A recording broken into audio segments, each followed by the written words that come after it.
How's it going, everybody? Midnight Silver Run. Figured we'd look for some varieties. I didn't have nothing to do, so instead of watching TV, I figured I'd come down and make a video. I still have one more box of quarters to go through. I'll get that done tonight and do the recap tomorrow with both of them. But I just wanted to show this off. I thought this was really cool. It's another kind of cool toned purplish, bluish, goldish color coin. Nothing special about it. There's no errors or varieties or anything on it. I just thought you can see the colors. So I thought that was pretty cool. I'm sure it's chemically done somehow. That's like a water spot you're seeing, right? There's some kind of spot right there. There's nothing, it's nothing, I think. Yeah, that's just a spot, so maybe where the metal wasn't, I don't know. But pretty cool.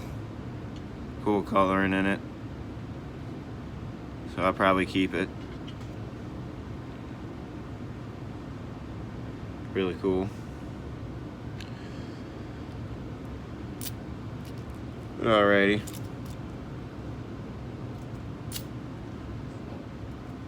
We'll do some, we'll just look at the back of these homesteads real quick.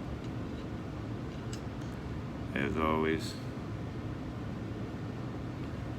I might need to turn this off now, though. Maybe turn my light down a little bit as well. There we go. Cooperating a little bit with me today. Pull out my pointy stick screwdriver. You can see where the die was breaking on this one. So somewhere down the line, there was metal left behind on some other coins, and you got, you know, some die chips on the roof there, resulting in that snow on the roof. Remember, we're looking for lightning on the roof, which is a die crack that comes down from the rim into the house. We're looking for die chips along the roof here. We're looking for doubling in those windows. We're looking for doubling in these windows. There's another one here where there's a die chip that makes it look like the bottom of the bucket is broken and leaking, so they call it the leaky bucket. We're looking for that. And sometimes there can be doubling in over in these areas, you know. And is that a corn stalk, a wheat stalk, a cattail? I don't know what it is. I'm not sure. I guess I never really paid too much attention.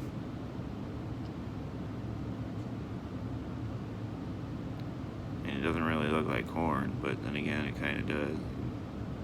I don't know. It doesn't look like wheat, but then it does. I'm assuming it's wheat.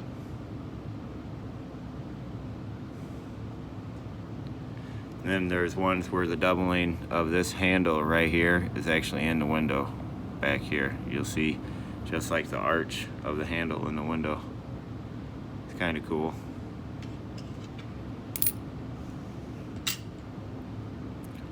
We're just going through these real quick though.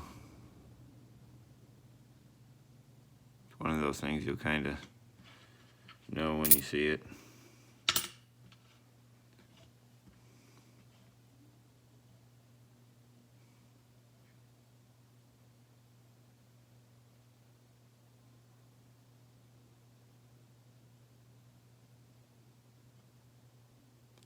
I just try to look for the more obvious ones on video, that way, you know, it's easier to point out on a camera, it's easier for everyone to see, and of course it's easier for me to find.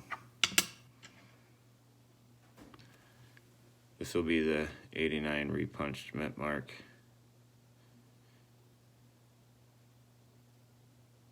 Get my camera in view here.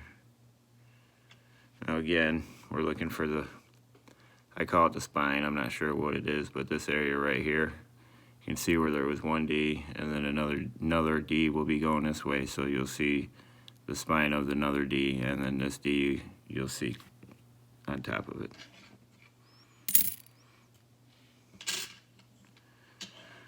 From what I've seen on Wexler's and everything, it looks Variety Vista. It's another fairly obvious repunched mint mark.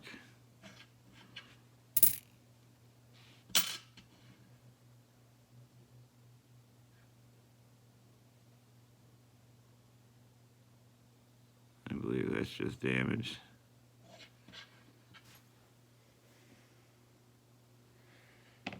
I was seen one of these yesterday when I was going through them. That looked a little weird.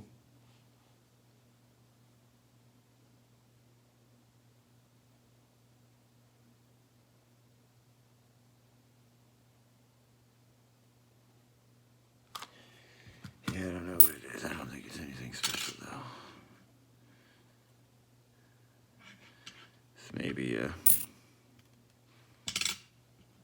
little piece of the die chipped off there or something. I don't know. It looks like a hit kind of too. Like the top of that D has definitely been hit.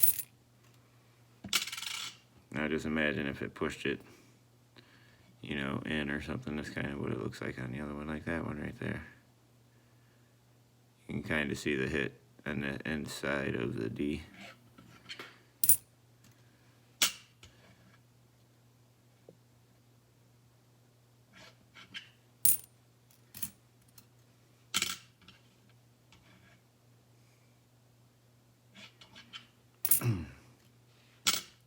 If we ever find one, it'll be easier to point out the things, you know, I mean, of the other markers on the coin.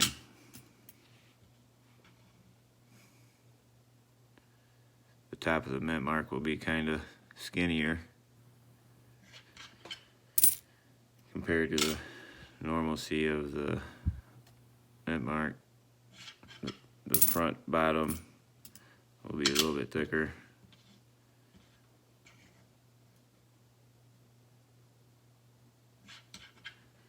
This is the one I would like to find because I would like to see it. It's kind of a cool looking one. Oh, yeah, that's a weird looking D, huh? Whoops. All right, then we got the oh so cool Bicentennial. And we know all about this one. Looking for doubling in Liberty. Some doubling in God We Trust.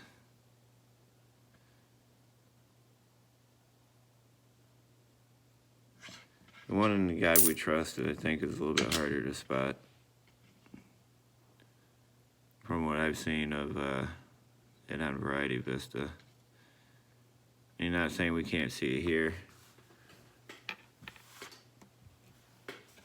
Like, in a way, I would almost say that's kind of questionable, but that's probably just wear. You can see it here too, but that's not it. You're looking for it a lot in God. It'll be going to the, is it the east? I believe is what the way it goes. The doubling in that one.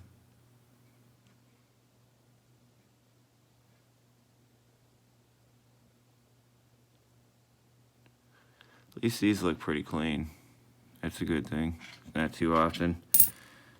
They all, these ones don't look too beat up. I like that.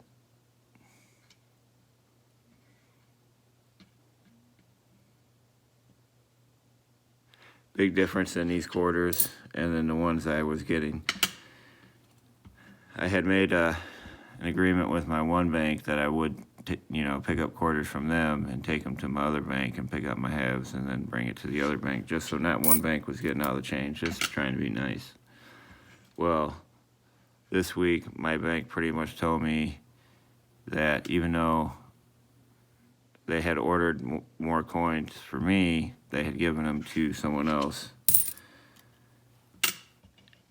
And when I told her, I said they were ordered for me though. It don't make sense. And she's just like, I don't care.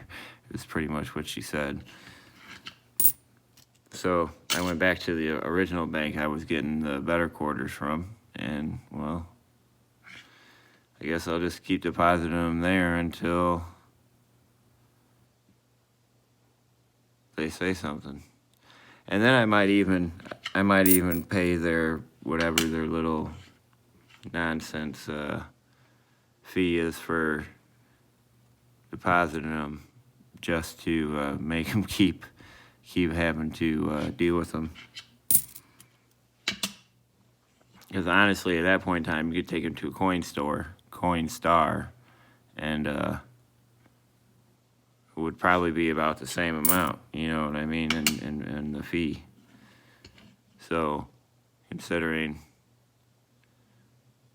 it's a couple $1,000s a week for me, and I was thinking about doing more, because I would like to get, not like another thousands or anything, but I would like to get some, some pennies and some nickels. I mean, maybe an occasional box of dimes. I don't really care for dimes too much, though. I mean, I like dimes. All the dimes I've ever searched, I've never really found anything ever at all. Were halves and quarters and pennies and a couple nickel rolls. I've found a few things. And I had a buddy send me some nickel rolls back when I originally started collecting. And in one of the rolls there was a war nickel, which was really cool because I'd never found any before. I mean, not that I'd ever looked either. I'm just, it was the first one I ever found. So I thought that was pretty cool. So I'd like to look through and find some, I'd really like to find some Indian heads and some, I would be happy with some older nickels too. I'd like to find that 1950, what is it, the 1950D. Well, I didn't find too much there. I guess we'll look for the extra tree real quick. What's it's here? Right in front of me. This one I'm not exactly sure where it is, but this is going to be one where we'll have to see it to believe it, but I believe it's in one of these. It's in one of these areas right here. I know it's in this area. Well, I don't know 100% sure, but from what I've seen, it's in that area. And I believe that Variety Vista and them guys would know, so. So it's not nothing I'm going to second guess.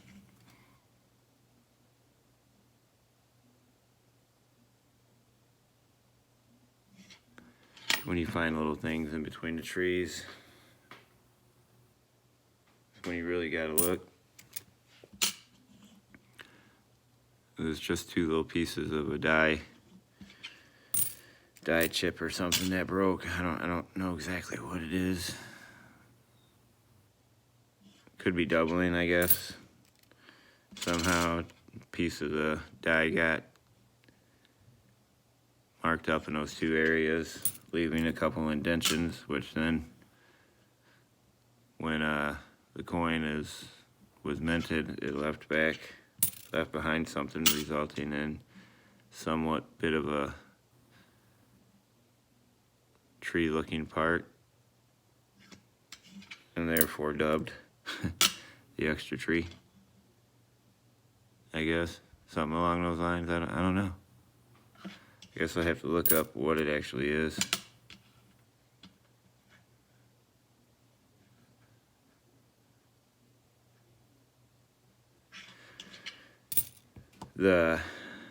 And the extra leaves on Wisconsin, that's an easy one to see, so there's no point, there's no point even wasting time trying to record that. because it's one you can pick up and, you know, look visually at it. And this is the 71D.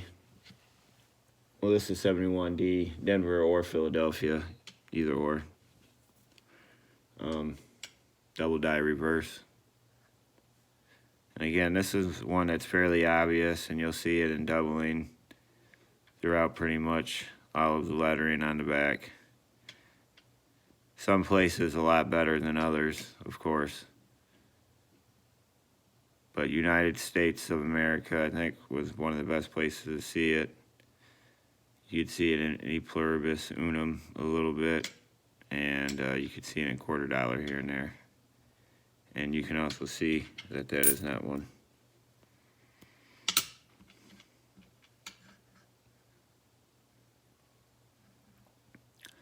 These older ones, you know, again, I'll just kind of zoom through these.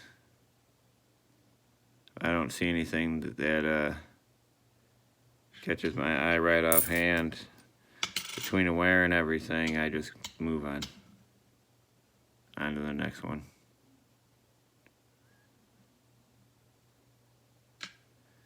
As again, some of the doubling is fairly obvious, where some of the other doubling is not on this one. So, but you should be able to see it in somewhere like in of, United, and America. If you don't see it in one of those spots really, then either it's too damaged or it's just not there.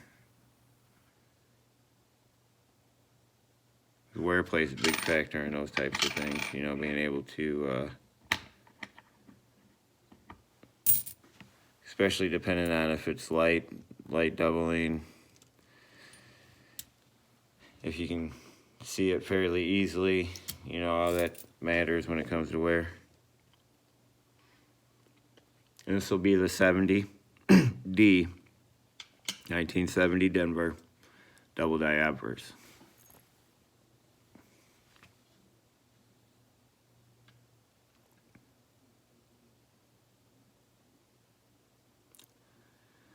Again, we're looking for doubling, and that's not doubling, that is damage. That's machine doubling.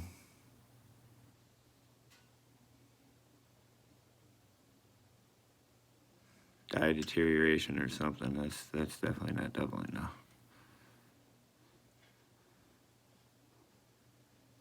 Just a coin with wear. Yeah, just a coin with wear.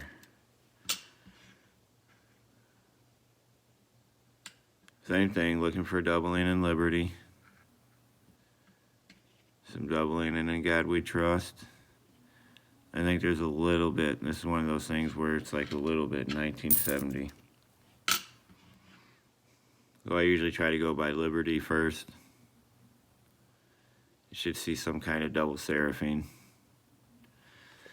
Even if it's slight, you'll see the notches. In God We Trust, look for, you know, like a split in the W right here. Again, in God, the lettering to look a little fatter type of deal.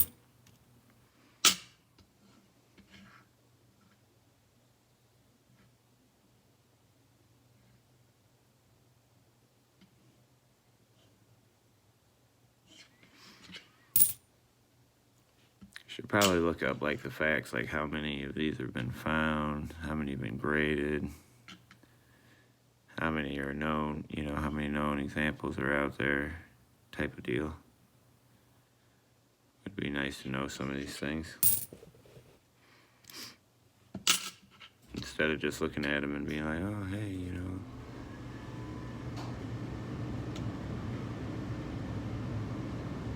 That one's got a ring of death on it. Wow, this has already went almost 20 minutes. When you think it won't take that long, it does. That's the other reason I'm kind of skipping through them real fast. I don't want to take up too much time.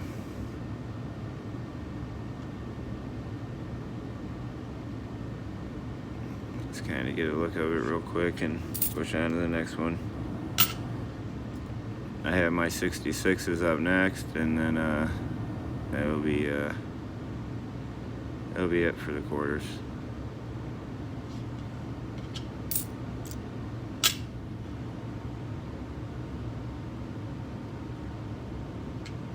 And then I'll start going through the other backs. Have it done.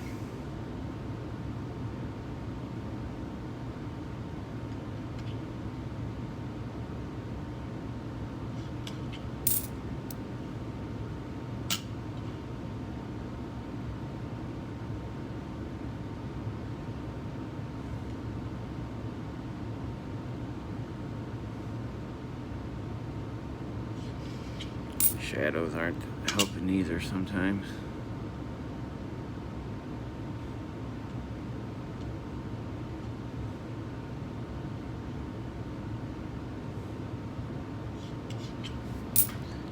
Alright, and then this will be the 66 double die reverse.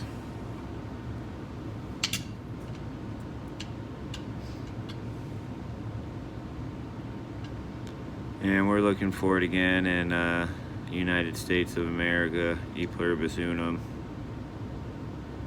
$0.25. And again, we'll just kind of fly through them a little bit, see if we see anything that might be doubling, and then go from there.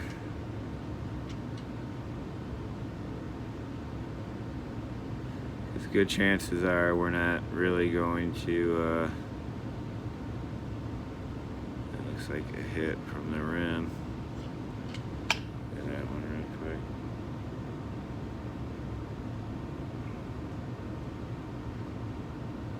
Yeah. Chances are being kind of worn.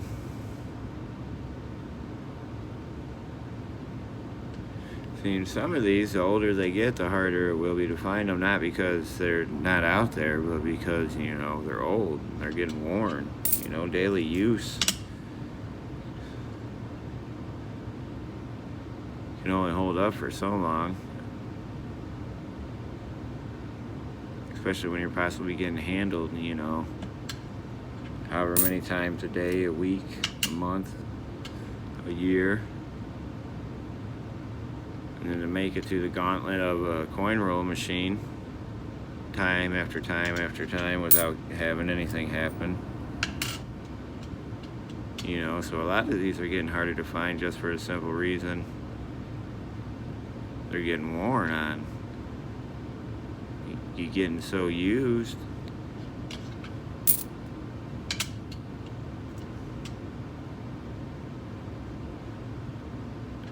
Which I guess maybe starts making the more valuable ones more valuable. I mean, if they're known to be rare at that point in time, and then trying to find something that's old and rare without it being super worn and being able to tell is, I think that's when you're getting downright lucky.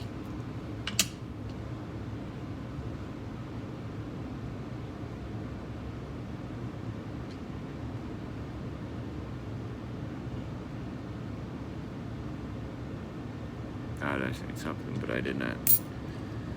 Alright, one more after this. And then I'm gonna show you guys one more thing, because I'm not too sure. See if I can get your guys' opinions on it.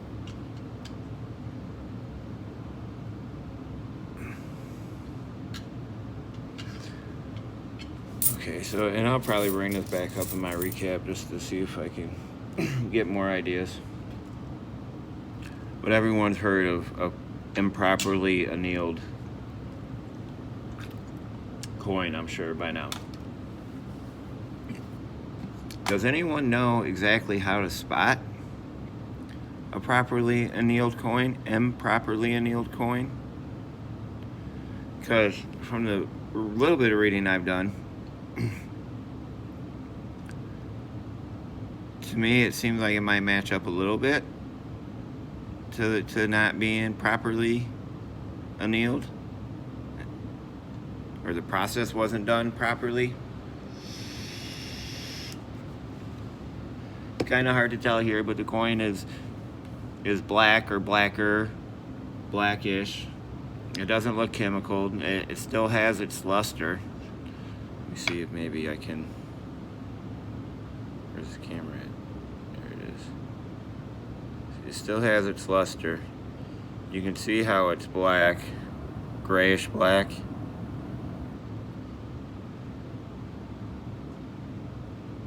Both sides are like that. The rim, if I could get a good view of it, the clad part you can see has it, which kind of looks like it's that color all the way around the rim. So I'm assuming the metal would be that color all the way through, because the whole thing looks to be that color. But then I guess the back does too. So, but I don't know. Does anyone know anything about improperly annealed coins? Not that it's worth anything, but I'm just wondering if this might be something of that nature. Leave a comment down below. I'd appreciate it. Well, thanks for watching, guys. Sorry I couldn't find nothing. Have a good evening, everybody.